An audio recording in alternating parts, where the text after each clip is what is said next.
नमस्कार दोस्तों, Maharaj Shukla UP board high school के इस नंबर 1 चैनल में आपका स्वागत करता हूं। आशा है आप जिंदा जानदार और जबरदस्त होगे, पढ़ाई एकदम मस्त चल रही होगी। तो मैं आज आपके लिए लाया हूं फुल बायोलॉजी क्लास 10 की में जितने चैप्टर्स है, 4 चैप्टर्स हैं, उन 4 चैप्टर का बेहतरीन क्वेश्चंस जो आपके एग्जाम में आएंगे।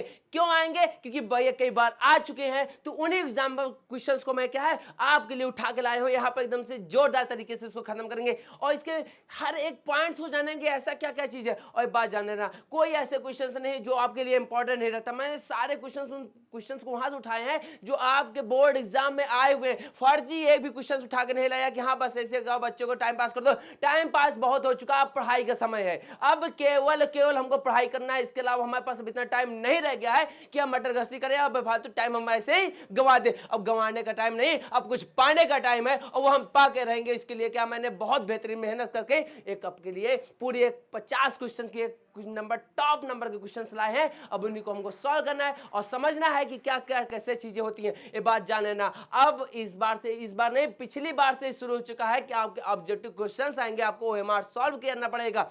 तो बढ़िया, आप जब उसमें नहीं कर पाएंगे, आपकी प्रैक्टिस नहीं रहेगी, आप क्वेश्चन ऑब्जेक्टिव क्वेश्चन सॉल्व भी नहीं करेंगे, तो कैसे चीज होने वाला है। जब ऑब्जेक्टिव क्वेश्चन आप सॉल्व किए रहेंगे ना, अरे तभी तो वहां पर बेहतरीन तरीके से होता है। हम क्या है और सब्जेक्टिव पढ़ते चले जाते हैं, लेकिन ऑब्जेक्टिव को ध्यान ही नहीं देती, उसका कोई प्रैक्टिस ही नहीं करती। बस वहां क्वेश्चन करिए, 4-5 क्वेश्चन प्रैक्टिस, आपने मॉक टेस्ट लगा दिया, लेकिन इससे होने वाला नहीं है। आपको बहुत मेहनत करनी पड़ेगी, तब जाकर कहीं आप अच्छे मार्क्स पा पाएंगे। तो इसीलिए मैंने क्या है आपका चैप्टर जय प्रक्रम, नियंत्रण एवं समन्वय, अनुवांशिकता एवं जीव जनन कैसे करते हैं, इन सभी चैप्टर के जितने मोस्ट इंपॉर्टेंट क्वेश्चन जो आपके एग्जाम में ऑलरेडी आ चुके हैं, मैं उनको कराने वाला हूं। अगली जब बार होगा तो मैं कुछ और भी इसी तरह के वीडियो लाने वाला हूं कि जिससे आपकी अधिकतर से अधिकतर तैयारी हो सके। और मैं ये गाड़ी यहां रुकने वाली नहीं है, ये इसी तरह आएगी जब तक आपके एग्जाम रहेंगे, तब तक ऐसे क्वेश्चन मैं लाता रहूंगा जिससे आपका एक भी क्वेश्चन छूटने ना पाए। चलो आओ शुरू करते हैं। देखो, पहली बड़ी बात है, वाई स्टूडेंट्स, मैं कुछ चीजें बताने भी आया हूं, केवल क्वेश्चंस नहीं कि क्यों स्टूडेंट्स फेल हो जाते हैं। मुद्दा ये है ना, बच्चे प्रैक्टिस नहीं करते हैं, अधिक से अधिक क्वेश्चन लगाने की कोशिश करते, बस याद कर लिए याद कर लिए। क्या याद करने से सब कुछ होता है? लिखना कोई मैटर नहीं करता है। आपको लिखना पड़ेगा, समझना पड़ेगा, मॉक टेस्ट देना पड़ेगा, क्वेश्चन को पढ़ना पड़ेगा, तब जाके होगा। अरे जब अच्छे से समझे रहोगे ना तो क्वेश्चन छूटेगा कैसे? छूटेगा, एक रत्ती नहीं छूटने वाला। तो आपको ढंग से पूरा पढ़ना है, तब कहीं जाकर आपको सफलता मिलने वाली है। तो आके देखो, important questions for board examination. जितने बोर्ड एग्जामिनेशन में पूरी सीरीज आने वाली है, एक दो क्वेश्चन नहीं बनाएंगे, पूरी सीरीज लाएंगे, मारे एक के बाद एक लागे कि मतलब एक भी क्वेश्चन आपको छूटने वाला नहीं। इसी तरह बढ़िया बेहतरीन क्वेश्चन मिक्स करके लाएंगे, क्योंकि एक एक सब्जेक्ट में थोड़ा उतना फील नहीं आता कि हम कुछ पढ़ रहे हैं। मैं सारे चैप्टर चारों का मिक्स करके एक एक बढ़िया ढंग से क्वेश्चन आने वाला। बस क्या मन लगा के आपको तैयारी करना है और बढ़िया अंत तक एक ही वीडियो बना। बहुत लंबी वीडियो नहीं वाली है, लेकिन ये बात जान लेना, इतना कर लिए, अरे शायद है इसी में से क्वेश्चन आ गए तो आपके 20 नंबर पक्के हो जाएंगे। अरे कुछ तो छोड़ेगा ना, लेकिन हम वो छोड़ने नहीं देंगे। आगे आओ। तो पेश है आपके पहले क्वेश्चन। तो क्या रुधिर चाप इनमें से कौन सा नियंत्रण करता है? भैया कौन ऐसा चीज है हमारा नियंत्रण करता है? तो भैया एड्रेनल। ये क्या होता है? ये हमारे, देखो भैया, थाइमास, थायराइड, वृषण। वृषण हमारे मनुष्य के शरीर में पाए जाने वाला एक अंग होता है, जहां से क्या है हमारे शुक्राणुओं का निर्माण होता है। थायराइड ये हमारा एक शरीर में रोग जनित बीमारी है। और थाइमास इसी प्रकार का। और हमारा भाई एड्रियल, जहां पर रुधिर चाप इसमें क्या करता है, जो हमारा ब्लड, देखो ब्लड का ऑलरेडी बहुत ज्यादा रक्तचाप होता है, उसको कंट्रोल करना, उसको मेंटेन रखना है कि यानी कि बहुत ज्यादा हाइपर हो जाए, जिसकी वजह से क्या हार्ट अटैक आ जाते हैं, या ना बहुत ही कम होकर के क्या भैया हमारा बीपी लो हो जाए। तो उस सब चीज को मेंटेन करने का काम हमारा यही एड्रियल कहता है। और बात जान लो, सारे के सारे मैं डेट्स भी यहां पे मेंशन किया हूं, कौन बोर्ड एग्जाम में आए हैं, कौन किस साल में आए हैं। तो बस भैया दिल थाम के बैठे रहो, बढ़िया बढ़िया क्वेश्चंस आपके सामने हाजिर हो रहे हैं। आगे देखो, वृषण द्वारा स्रावित हार्मोन को क्या कहते हैं? भैया वृषण हमारा है वो कौन सा हार्मोन स्रावित करता है? तो भैया साफ साफ है भाई टेस्टेरोन। और ये बात जान लो, इसको मैंने भैया ऐप की क्लास में एक एक चीज जितने हमारे सब हैं इसको मैंने बहुत बेहतरीन तरीके से पढ़ाया है। कुछ चीजें आपको वहीं आके सीखनी पड़ेगी, इसीलिए बता रहा हूं कि इसका आंसर हमारा टेस्टोस्टेरोन होता है। ये विषाणु द्वारा क्या हमारा लिंग हार्मोन होता है, जो हमारे मतलब कि लिंग हार्मोन लाइक ये हमारे क्या है मेल में पाया जाता है। और ये जो लड़कों के जो लैंगिक गुण होते हैं ना उनको बढ़ाने में, लाइक ये दाढ़ी बढ़ाने में और हमारे सर की आवाज को भारी बहुत सी चीजों में ये हमारे क्या है शुक्राणु का निर्माण करने में और लिंग को वर्धन करने में, उन सभी चीज में ये हमारा हेल्प करता है। और हमारा ये भैया महिलाओं में पाया जाता है। क्या सब कुछ थोड़ा चीजें वहां पर भी हम देने वाले हैं और वहां पे ऑलरेडी बहुत बेहतरीन तरीके से दिए हैं, तो बढ़िया मन लगा के क्लास कर। तो ये भी हमारा 2017-18 में आया हुआ बेहतरीन क्वेश्चन है। आ गया।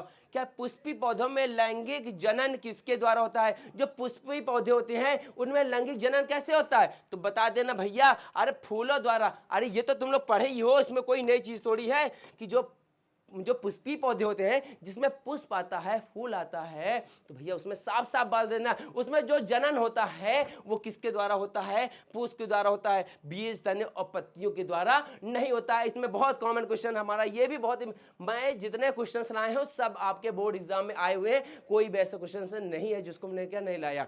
आ गया। निम्नलिखित में से कौन एक लिंगी पादप होता है? अच्छा, एक लिंगी क्या होता है तो इतना जान लो, एक लिंगी वो होता है जिसमें केवल एक लिंग पाया जाए, ये तो नर पाया जाए या तो मादा पाया जाए, और दोनों पाया जा रहा है तो द्विलिंगी होता है। बात क्लियर? तो एक लिंगी कौन सा होता है? भैया साफ साफ बता देना। तो भैया पपीता क्या होता है? पपीता एक लिंगी पादप होता है। उसमें सरसों गुड़हल ये हमारा द्विलिंगी पादप होता है। क्लियर रखना सबके सब। और मटर को भैया तुम तो अच्छे से जानते हो, इसको तो भाई हमारे मेंडल ने ऐसा पढ़ाया कुछ कहने के लिए नहीं। आगे आओ। नर युग्मक एवं मादा युग्मक के संलयन को क्या कहते हैं? जब नर और मादा युग्मक मिलते हैं। अरे कितना अच्छे से पढ़ाया गया है, बताया गया है। इसको फर्टिलाइजेशन, वही निषेचन ही तो कहते हैं। क्या कहते हैं भैया? निषेचन। अब किण्वन अंकुरण, ये परागकण तो ये तो बताया गया है। किण्वन अंकुरण क्या होता है? जब बीज का निकलना। परागकण क्या होता है भाई? इतना सिंपल, ये हमारे फूलों में पाए जाने वाला मेल वाला भाग होता है। किण्वन एक हमारी प्रक्रिया होती है। आ गया। परागकोश में क्या होता है? परागकोश में हमारा होता क्या है? परागकोश में हमारा क्या होता है जल्दी बताओ। देखो हमारे भाई बादल, अरे यार ये तो होवे नहीं करेगा, बादल का पेड़ बरसेगा उसमें ना, अंडा से परागकोश। भाई देखो परागकोश ऑलरेडी जान लो कि भैया हमारा क्या होता है, कौन सा मेल भाग है, मादा भाग है, कौन सा भाई भाग है, जल्दी बताओ। सोच देखो, कुछ क्वेश्चन मैं इसलिए बोल रहा हूँ, टाइम दे रहा हूँ कि आप माइंड लगाते नहीं कि क्या चीज है, तो साफ साफ बोल देना परागकोश में ही हमारा परागकण होता है। ये जब से सबसे फूल का जो टॉप पॉइंट होता है ना यहाँ पे, ये तो यहाँ पर पाया जाता है परागकण, और ये होता है हमारा परागकोश। तो बस क्वेश्चंस को बराबर देखो, मैं थोड़ा थोड़ा टाइम भी इसलिए दे रहा हूं कि आप लोग करते रहे। अरे आसान सी चीज है, अंडा से हमारा मेल में पाया जाता है, अंडक तो हमारा होगा नहीं, बादल तो हो ही नहीं सकता, पॉसिबल ही नहीं। तो बच्चा हमारा परागकण, कुछ चीजों को अपने कॉमन सेंस का यूज करके हम वहां पे लगा के सॉल्व करके अच्छे बेहतरीन नंबर पा सकते हैं। तो कॉमन सेंस भी हमें यूज करते रहना है। आ गया। अंडाणु निकलता है भैया, कहां से निकलता है? योनि। भैया ये तो हमारा क्या है, मादा का सबसे बाहरी भाग होता है। आगे आओ। गर्भाशय में जहां पर क्या होता है, भ्रूण का विकास होता है।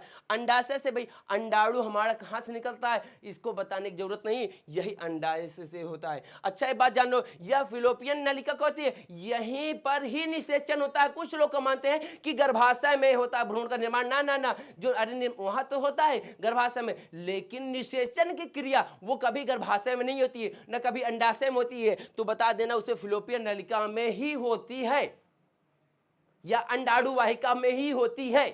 सिंपल, कुछ और बताने की जरूरत नहीं है। आगे मानव मादा के कौन जनन तंत्र का भाग है? इसमें से कह रहा मादा, मानव मादा के, इसमें हमें बताना है कि मादा के कौन से जनन तंत्र का भाग है, और उसके अलावा हमें कुछ बताने की जरूरत नहीं है। तो भैया अंडाशय, गर्भाशय और शुक्रवाहिका और नहीं है। हम बात कर रहे हैं तो अंडाशय भी हमारा क्या है, मादा में पाया जाता है, गर्भाशय भी हमारे मादा में पाया जाता है, डिंब वाहिनी ये भी हमारा, अरे शुक्रवाहिका, शुक्र जानते हो इससे क्या निकल रहा है, शुक्राणु, और शुक्राणु को ले जाने वाला रास्ता शुक्रवाहिका कहलाता है। तो ये भैया हमारा कहां पर पहुंच गया, नर में पहुंच गया। कहां पहुंच गया, कुछ और ज्यादा सोचने की जरूरत ही नहीं, ये हमारे नर में पहुंच गया। पुष्प में निषेचन कहां होता है? भैया ये भी तो क्वेश्चन है ना कि पुष्प में भी निषेचन होता कहां है, ये भी अगर हमने पढ़ा पता रहेगा तो भैया तो बता देना। बीजांड के भीतर। कहाँ होता है? बीजांड के भीतर ही हमारे पुष्प का निषेचन होता है। भ्रूण भैया, भ्रूण और भ्रूण के कोष के भीतर, कोष के बाहर कभी नहीं, इनमें से कोई नहीं होगा इसका आंसर। ईस्ट में अलैंगिक जनन की विधि क्या है? ईस्ट में अलैंगिक जनन की विधि क्या होती है? ईस्ट में क्या होता है हमारा भैया देखो, मुकुलन, विखंडन, अपखंडन, द्विखंडन। तो मुकुलन क्या होता है? जब भी हमारा कोई पौधा हो, अब उसमें से लायक उसके शरीर से एक कोई नया पौधा वो बन करके खुद को एक अपने पिता बना, अपने खुद को जनक उस समय से उससे मेन जनक से अलग होकर के खुद को बना दे, वो हमारा मुकुलन कहलाता है। और ईस्ट में ही अलैंगिक जनन मुकुलन के विधि के द्वारा होता है। कितने किसके द्वारा होता है? मुकुलन। विखंडन का मतलब होता है टूटना। क्या होता है? टूटना। और अपखंडन का मतलब भी वही से। और हमारा द्विखंडन का मतलब होता है जिसमें अमीबा और लिस्मानिया जैसे क्या होता है उनका विखंडन। द्विखंडन का मतलब होता है जैसे अमीबा। ये सब एक लिंगी के लिए होता है कि जब एक कोशिकीय जीव के लिए जिसमें वो खुद को क्या करते हैं, दो भागों में बराबर हिस्सों में सेम जैसे सेम गुण वाले होते हैं उसी का रूप धारण कर लेते हैं, यानी जनक के जैसा ही उनका होता है। अच्छा ये बात, एक अंडाशय में कितने बीजांड होते हैं? एक अंडाशय जो होता है हमारा, जो मादाओं में पाया जाता है, उसमें केवल के मादा में बात है या पुष्प की दोनों की बात करें तो वहां साफ बोलते हैं केवल एक ही बीजांड पाया जाता है। एक अंडाशय में कभी दो बीजांड नहीं पाए जाएंगे। बात क्लियर? हाइड्रा में अलैंगिक जनन की विधि क्या होती है? हाइड्रा में अलैंगिक जनन की विधि क्या होती है भैया? मुकुलन है, पुनर्जनन है कि बीजाणु जनन, किसके द्वारा होती है? जल्दी बताओ, कुछ सोचो, ऐसे काम चलने वाला नहीं है। हम 12वें क्वेश्चन में पहुंच चुके हैं। तो भैया साहब हाइड्रा में जो होता है वो अलैंगिक जनन केवल हमारा मुकुलन के द्वारा होता है। किसके द्वारा होता है? मुकुलन के द्वारा। पुनर्जनन के द्वारा नहीं होता, ये रीजनरेट नहीं करता अपने आप को भैया। मुकुलन के द्वारा उसमें से उसी पौधे से निकल कर पूरा अपने आप को निर्माण करता है। बीजाणु जनन विखंडन तो इसमें होता ही नहीं है हाइड्रा में। स्त्रियों में लिंग गुणसूत्र होता है। लिंग गुणसूत्र ये बात जानना ना, स्त्रियों में हमेशा एक्स एक्स सेम वाले होते हैं। ये बात हमेशा माइंड में रखना कि एक्स एक्स सेम वाला चीज होगा वही हमारा स्त्री होगा। आ गया। अनुवांशिकता का सिद्धांत किसने किया? सबसे आसान क्वेश्चन, अनुवांशिकता का सिद्धांत किसने प्रतिपादित किया? इसमें कुछ बताने की जरूरत नहीं, मेंडल भैया। यही है पूरा, मतलब कि आतंक मचा के रह दिए थे। मतलब अनुवांशिकता, अनुवांशिकता का मतलब होता है एक गुण का अपने जनक से उसके संतति में पहुंचना, मतलब बेटों के बेटों के बेटों, मतलब बार बार उनके गुण पहुंचते जाते हैं। तो यही क्या कहलाता है? हमारी अनुवांशिकता कहलाती है। जगदीश चंद्र बसु तो हमने पौधों में जान होती ये बताए थे। इनमें से कोई नहीं। चार्ल्स डार्विन तो भैया बताइए आप लोग को, हमें हमारा जैव विकास का सिद्धांत दिए थे। आ गया। परिस्थितियों के कारण जीव अपने आप में जो परिवर्तन लाते हैं वो क्या कहलाते हैं भैया? परिस्थितियों के कारण जीव अपने आप में परिवर्तन, जैसे लाइक आप कहीं पर गए हैं, आप अभी गर्मी वाले माहौल में रह रहे हैं, आप ठंडी वाले में जा रहे हैं, आप क्या कर रहे हैं? आप उसी के हिसाब से अपने आप को अनुकूल बना रहे हैं। लाइक गर्मी में थे तो गर्मी वाले कपड़े में उस तरह हम रह लेते, जब ठंडी वाले में जाओगे तो अपने स्वेटर वेटर पहन करके आप बढ़िया अपने आप को बचाओगे कि नहीं बचाओगे? फिर धीरे धीरे आप उसके अनुकूल हो जाओगे। तो भैया क्या परिस्थितियों का हम क्या कहते हैं? अपने आप को अनुकूलन कहलाते हैं, अपने आप को अनुकूल बना लेते हैं। बात क्लियर? इसी प्रकार क्वेश्चन, जो जीव अपने आप को परिस्थितियों के अनुसार परिवर्तित कर पाते हैं, परिस्थिति की वह घटना हमारी क्या कहलाती है? फिर जानो, 16वां क्वेश्चन हम लोग पहुंचे। 16 क्वेश्चन में याद रखना हमारा भैया, जो जीव अपने आप को परिस्थितियों के अनुसार परावर्तित कर पाते हैं, प्रकृति की क्या कौन सी कहलाती है भैया? जल्दी बताओ। हमारा प्राकृतिक चयन। वो प्राकृतिक चयन, हम अपने आप को उस हिसाब से घटना में ढाल रहे हैं जो उसमें हो रहा है, वो प्राकृतिक चयन हमारा कहलाता है। आ गया। डार्विन का सिद्धांत क्या बतलाता है? डार्विन का सिद्धांत हमारा क्या बतलाता है? जल्दी बताओ भैया। डार्विन सिद्धांत का भैया क्या कर रहा है कि सरल जीवों से, उन्होंने ये बताया कि सरल जीवों से जटिल जीवों का निर्माण होता है। लक्षणों की पीढ़ी दर पीढ़ी वंशानुगति तो हमारे भैया मेंडल ने बताया था, वो तो है ही नहीं। पृथ्वी की उत्पत्ति तो भाई बिग बैंग थ्योरी के हिसाब से बताई जाती है, तो ये तो कोई रिलेशन ही नहीं। तो सरल जीवों से जटिल जीवों का निर्माण बतलाते हैं कौन? हमारे डार्विन महोदय ने। उन्होंने बताया था कि सरल जीवों से ही जटिल जीवों का निर्माण होता है। और ये बात, लक्षणों की पीढ़ी दर पीढ़ी वंशानुगति, ये केवल एक से मेन मुद्दा होता है उनका, हमारा मेंडल। जो अभी पीछे उन्होंने बताया था कि भाई हमने बताया ना कि पिता का गुण बच्चे का गुण फिर उसके बच्चे में, मतलब धीरे धीरे ऐसे करके गुण, जैसे आपके पापा के गुण आप में कुछ है कि नहीं है, बस वही की बात हो रही है। आ गया। मानव हृदय का वह औसत संप्रकुंचन दाब क्या है? लगभग कितना होता है भैया? 120 mg होता है। इसको तो बताने की जरूरत नहीं, ये तो देख करके तुम मार देना। हमारे शरीर में आयोडीन की कमी होने से हमें सॉरी किस प्रकार के रोग होने की संभावना होती है।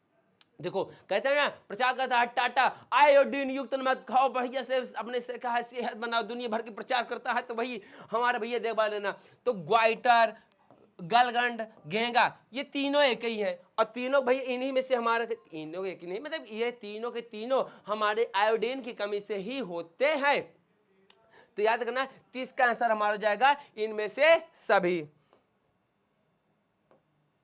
आ गया, क्लोरोफिल का वर्णक क्या है भैया, ये तो सिंपल सा क्वेश्चन है कि क्लोरोफिल हरा क्या होता, मतलब अरे यार मैं तो खुद ही क्वेश्चन बता दिया। तो उसका जो वर्णक होता है, जिसको जो उसमें रंग पाया जाता है, वो भैया हरा रंग होता है, ग्रीन कलर होता है। इसमें कुछ और बहुत बड़ी बड़ी बात नहीं है, ग्रीन कलर का भैया वर्णक पाया जाता है। और ये देखते चलो कितना इंपॉर्टेंट क्वेश्चन है, 3 बार आया हुआ है। टेनिन मुख्यतः कहां पाया जाता है, टेनिन, टेनिन बहुत पर कई बार हम लोग पूछ लेता है कि भैया टेनिन ये हमारा पाया कहां जाता है। हम लोग यहाँ पे क्वेश्चन में कंफ्यूज जाते हैं, तो हम लोग परेशान रहते हैं, भैया ये क्या चीज होता है, हम इसको कहां से करेंगे यार, इसमें तो हमें कुछ समझे भाई, ये टेनिन नाम का चीज कहां से है, एक तो हम कभी देखे ही नहीं है। तो भैया याद रखना, जो टेनिन होता है ना, ये हमारे वृक्ष के छाल में पाया जाता है। अब छाल क्या होता है, छाल को ही कहा जाता है कॉर्क, और कॉर्क में ही भैया रॉबर्ट हुक ने बताया था, क्या बताए थे, रॉबर्ट महोदय ने बताया था कि ये जब सबसे प्रथम उन्होंने कॉर्क उठाया, मतलब साइंटिस्ट है, कुछ ना कुछ करने की इच्छा बची रही, रॉबर्ट महोदय ने उठाया कॉर्क छाल को, और उसी में जब सूक्ष्मदर्शी में देखा, तो उसमें देखा गया सब में बार बार छोटे छोटे छिद्र पाए जा रहे हैं। ये छोटे छोटे छिद्र को उन्होंने बोला सेल, क्या बोला, सेल, घड़ी वाला सेल नहीं, सेल को उन्होंने कहा ये तो कमरा जैसा लग रहा है, और कमरे को तो भाई साइंस में पढ़ नहीं सकते, और इसी कमरे को उन्होंने नाम दे दिया कोशिका दे दिया। तो याद रखना मुद्दा क्या हुआ था, बात क्लियर। आगे आओ, तो पायरुवेट के विखंडन का यह कार्बन डाइऑक्साइड जल तथा ऊर्जा देता है, यह क्रिया भैया हमारी क्या कहलाती है। 22 क्वेश्चन हम लोग का, इसी 50 क्वेश्चन हम लोग करने वाले हैं, 22 क्वेश्चन में है। तो भैया बता देना, कार्बन डाइऑक्साइड और जल तथा ऊर्जा का यह क्रिया हमारी माइटोकॉन्ड्रिया कहलाती है। माइटोकॉन्ड्रिया के बारे में भैया अच्छे से पता है, ये भैया पावर हाउस होता है, क्या होता है, पावर हाउस होता है। अच्छा, ये हमारा कोशिका द्रव्य क्या होता है, कितनी भी जितनी भी कोशिकाएं हैं, जितनी भी कोशिकाएं हैं, चाहे एक हो चाहे दो हो चाहे जितनी भी हो, वो सारी कोशिकाएं के भैया बाहर जो आवरण होता है उससे हम कोशिका झिल्ली कहते हैं। क्या कहते हैं, कोशिका झिल्ली कहते हैं, कोशिका झिल्ली। अब कोशिका झिल्ली में भैया भरा होता है, उसके अंदर कोशिका द्रव भरा होता है इसके अंदर, और यही कोशिका द्रव्य मतलब लिक्विड टाइप का होता है। और कोशिका द्रव्य के अंदर पाया जाता है केंद्रक, क्या होता है, केंद्रक। और पूरे केंद्रक में ही भैया जो गुण होते हैं, जो प्रॉपर्टीज होते हैं यही, और साथ में केंद्रक क्या करता है, उस कोशिका का भैया पूरा मैनेजमेंट देखता है, उसका नियंत्रण करता है। हरित लवक वही हम लोग हमने पढ़ा है क्या, जिसके वजह से भैया हमारा जो पेड़ पौधे होते हैं वो हरे कलर के दिखाई देते हैं, केवल केवल हरित लवक की वजह से। और केंद्रक तो मैंने बता दिया, कोई कोशिका द्रव्य के सेंटर, जितनी भी कोशिका, एक कोशिका हो या चाहे बहुकोशिकीय जीव हो, जितने भी कोशिकी होती है उसमें एक केंद्रक पाया जाता है। आगे आओ, कह रहा है मनुष्य के शरीर में सबसे बड़ी ग्रंथि का, हमारे शरीर में जानते हो बहुत सारी ग्रंथियां पाई जाती हैं, लेकिन जो सबसे बड़ी ग्रंथि होती है वो हमारी लीवर होती है। कौन सी होती है, लीवर होती है। अग्नाशय तो आपने हमें चैप्टर में बताया ही था। फिर उसके बाद अंडाशय, अंडाशय मैंने बताया था कि भैया यहीं से हमारा मादा के शरीर में पाया जाता है, और यहीं पर अंडाणु का निर्माण होता है। आगे एंड्रिल क्या होता है, अभी हमने स्टार्टिंग में ही चर्चा करके चले आ रहे हैं, कई बार हो चुका है। याद रखना कि एंड्रिल करता क्या है। आ गया, ऑक्सीजन क्या है, ऑक्सीजन होता क्या भाई, छोटा सा पूछ लेता है, हम लोग कंफ्यूज जाएंगे ऑक्सीजन क्या है। तो भैया ऑक्सीजन एक हार्मोन है, वसा नहीं है, एंजाइम नहीं है, कार्बोहाइड्रेट नहीं है, क्या है, एक हार्मोन होता है। हार्मोन क्या करते हैं, हमारे जो गुण हैं, गुण प्रॉपर्टीज वो प्रदर्शित करते हैं, उनको दिखाते हैं। आ गया, हार्मोन शब्द का नामकरण किसने किया, क्वेश्चन यही तो, हम हार्मोन पढ़ते रहते लेकिन हमें यही नहीं पता था इसको खोजा कौन है। तो हार्मोन को खोजने वाला कौन है, बेलिस एवं स्टार्लिंग महोदय, दो आदमी थे, इन्होंने खोजा था। अरस्तु तो हमने पता ही होगा, रॉबर्ट ब्राउन, दुनिया भर के कई सारे साइंटिस्ट इनके बारे में आप पढ़ लेना, देख लेना, बस यहाँ पे जान लेना। हार्मोन के शब्द का जो खोज नामकरण किसने किया था, वो बेलिस और स्टार्लिंग ने किया था। 3 बार आया है वो क्वेश्चन है, 3 से कई बार पहले भी आया होगा, लेकिन यहाँ पे मोस्ट 3 बार ही लिखा गया है। भी मनुष्य में सोचने वाली क्षमता, भैया पेशी ऊतक। आपका भैया बॉडी बिल्डर अगर ये सोचता होता तो भैया बॉडी बिल्डर तो मुझे लगता है दुनिया में सबसे ज्यादा सोचने वाले इंसान होते हैं, क्योंकि भैया बॉडी फुला फुला के, तो पेशी ऊतक का कोई काम नहीं। एपिथेलियम ऊतक तो भैया इसका तो और दूर दूर तक नाता नहीं है। संयोजी ऊतक क्या ही ऊतक है, दो चीज को जोड़ने वाला संयोजी ऊतक, तो ये वहां तो हमारा कोई मतलब ही नहीं। तंत्रिका ऊतक कौन सा? तंत्रिका ऊतक। ये बात जान लो, तंत्रिका कोशिका, तंत्रिका कोशिका सबसे लंबी कोशिका होती है, और सबसे बड़ी कोशिका कौन सी है भैया? शुतुरमुर्ग का अंडा, ये सबसे बड़ी कोशिका होती है। और तंत्रिका ऊतक भैया जानते ही हो कि सबसे बड़ी लंबी कोशिका मैंने बता दिया। यही क्या करती है? मनुष्य में सोचने वाले ऊतक है। आगे आओ, कह रहा समान प्रकुंचन रक्त दाब कितना होता है? समान प्रकुंचन दाब अभी हमने स्टार्ट में पढ़ा है, तो भैया अपना सिंपल सा है, कितना होता है इसको कोई बताने जो नहीं, 120 में ये 2 बार हो चुका है। क्वेश्चन रिपीट हो जाने परेशान होंगे, प्रैक्टिस तो आपकी हो ही जा रही है।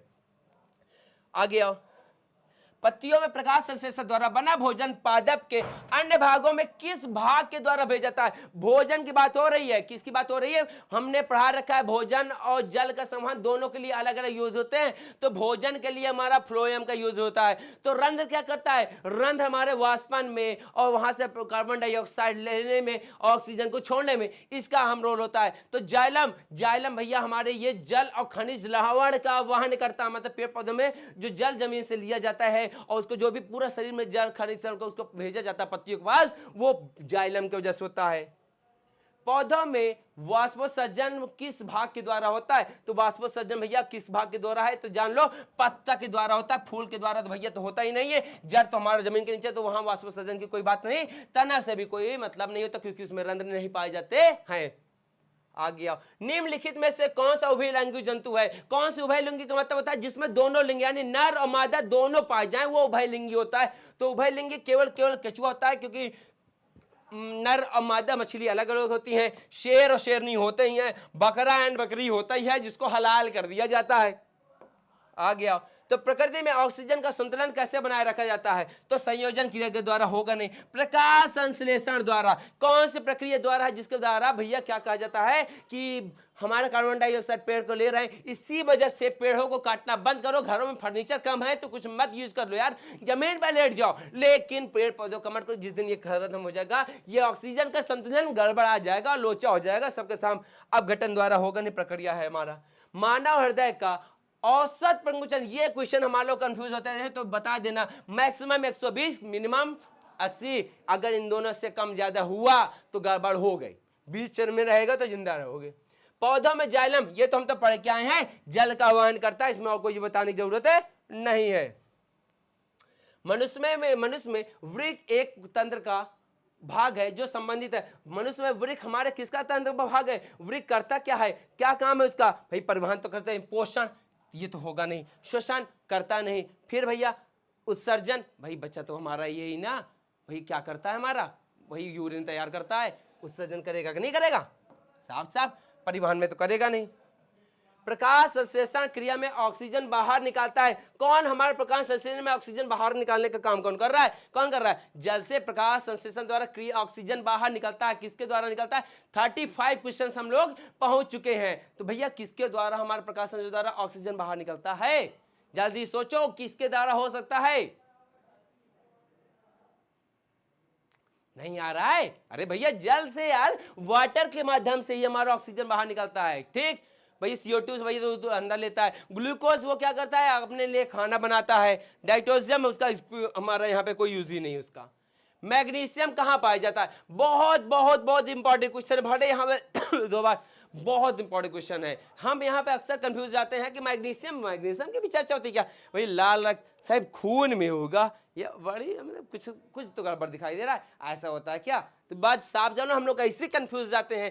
श्वेत रक्त कणिकाओं में लगा देते हैं कि शायद यहाँ पर कहीं हो, लाल रक्त कणिकाओं में लगा देते हैं कि भैया आयरन पाया जाता है। बात जान लेना, लाल रक्त कण क्यों होता है? क्योंकि इसमें पाया जाता है हीमोग्लोबिन। क्या पाया जाता है? हीमोग्लोबिन। अब हीमोग्लोबिन जैसे रेड होता है, लेकिन हीमोग्लोबिन में क्या ऐसा पाया जाता है जैसे रेड होता है? उसमें पाया जाता है आयरन। क्या पाया जाता है? आयरन। वर्णील लावक वही है हमारा हरा कलर जिसको जैसे वो रंग हमारा प्रदर्शित करता है। श्वेत रक्त ये क्या करती है, हमारे शरीर में रोग प्रतिरोधक क्षमता को बढ़ाती है। आगे और इसी में एक हमारा और होता है प्लाज्मा, वो पीले कलर का जिसमें 90% भाग हमारा किसका होता है, जल का होता है। एक हमारा और होता है प्लेटलेट्स, वो क्या करता है, प्लेटलेट्स हमारे शरीर में रक्त का थक्का बनाने में काम आता है। क्लोरोफिल, क्या बच्चा हमारा पास क्लोरोफिल होता है, जहां पर मैग्नीशियम में हमारा क्या पाया जाता है, मैग्नीशियम धातु पाई जाती है। आ गया, आपस में प्रजनन करने वाले जाति के समूह को क्या कहते हैं, जो आपस में प्रजनन करके मतलब संख्या बढ़ाते हैं, उन्हें आबादी कहते हैं। क्या कहते हैं, आबादी, जिसके वजह से वो अपनी संख्याएं बढ़ाती जा रहे हैं। जैसे ह्यूमंस की आबादी, मानव की आबादी बढ़े जा रही है, बढ़ी जा रही है, खूब मत बच्चे पैदा हुए जा रहे हैं। ऐसे अंग जिनकी संरचना और उत्पत्ति समान होती है, कार्य के संपादन में भिन्नता है, वे क्या कहते हैं, मतलब जिनकी संरचना एक जैसी है, सब कुछ दिखने में तो एक जैसे थे, लेकिन भैया बाद में चल के उनके कार्य करने के तरीके अलग हो जाते हैं, तो वो भैया होते हैं समजात अंग। जीवाश्म क्या होते हैं, जो जीवों को मरने के बाद जो अंश बचते हैं उसे हम जीवाश्म कहते हैं। असमजात अंग जो तो मिलते ही नहीं, उनको हम असमजात अंग कहते हैं। तो भैया हमारा आंसर है समजात अंग जो होते हैं वो भैया क्या करते हैं, ऐसे अंग हमारे उत्पत्ति तो सेम जैसे होगी, लेकिन बाद में उनके काम बदल जाते हैं। ये जैसे मनुष्य और गाय के अग्रपाद, जैसे हमारे हाथ अग्रपाद आपस में क्या है, ये समजात अंग है। क्या है, समजात अंग है। ये जब हमारे जब बर्थ होता है जानवरों में, जब भ्रूण तैयार होता है तो उस समय दोनों के एक जैसे होते हैं, लेकिन बाद में चल के हम इसको हाथ के खाने के लिए इस्तेमाल होता है, और उनका बाद में खुर बन जाता है, उनका पैर के जैसे ही हो जाता है। पक्षी और तितली में पंख कैसे अंग है, क्या समजात अंग है, नहीं है। पक्षी और तितली में भैया पंख में अंतर है। वो भैया पहले तो रेशम के जैसा कीड़ा रहता है, जो बाद में धीरे धीरे बढ़ करके मतलब तितली में बदलता है। पक्षी के तो पहले से वो पंखी, तो कहाँ वो पंखी है। तो आगे तो ये असमजात अंग होते हैं, मतलब इनका कोई मतलब कि जो अंग होते हैं दोनों अलग अलग अंग है, इसमें कोई सिमिलरिटी नहीं होता। तो कह रहा है प्राकृतिक वर्ण द्वारा जैव विकास का सिद्धांत किसने प्रतिपादित किया था, तो उन्हें जैव विकास को बताने वाले हमारे थे डार्विन महोदय। मेंडल के बारे और लेमार्क के बारे में तो हमने बता ही चुका है। आ गया, किस प्रजाति में अत्यधिक विविधता देखी जाती है, कौन ऐसा प्रजाति हो जिसमें बहुत ज्यादा डिफ्रेंसिएशन देखा जाता है, तो भैया गैंडा तो है नहीं, चिंपांजी तो जानते हो सब एक है जैसे दिखते हैं, शेर शेरनी भी एक है जैसे दिखते हैं, मनुष्य, अरे तुम नालायक, तुम से सबसे जैसे अलग दिखाई देते हो, पता नहीं करता, वैरायटी में वैरायटी है, ढूंढ सबके सब अलग अलग चेहरा के। शेर को एक देख लो, दूसरा आगे जाके मिलोगे तो वही फिर से आगे का काटने, तो वो अलग अलग चीजें दिखाई देते हैं, मतलब एक जैसे होते हैं। हम लोग हैं अलग 56 तरह के दिखाई देते हैं। जीवों में वंशानुगत गुणों का निर्धारक कौन होता है, कौन होता है भैया, हमारा भैया जो यानी जीन, ये भैया यही तो हमारे गुणों को बताता है भैया कौन है, डीएनए और तो हम बता दें डीऑक्सीराइबोस न्यूक्लिक एसिड होते हैं। अनुवांशिकी का पिता किसे कहा जाता है, अनुवांशिकी का पिता किसे कहा जाता है, ये कोई बड़ा क्वेश्चन नहीं है, इसको हम कई बार बता चुके हैं, तो इसको जल्दी बताओ।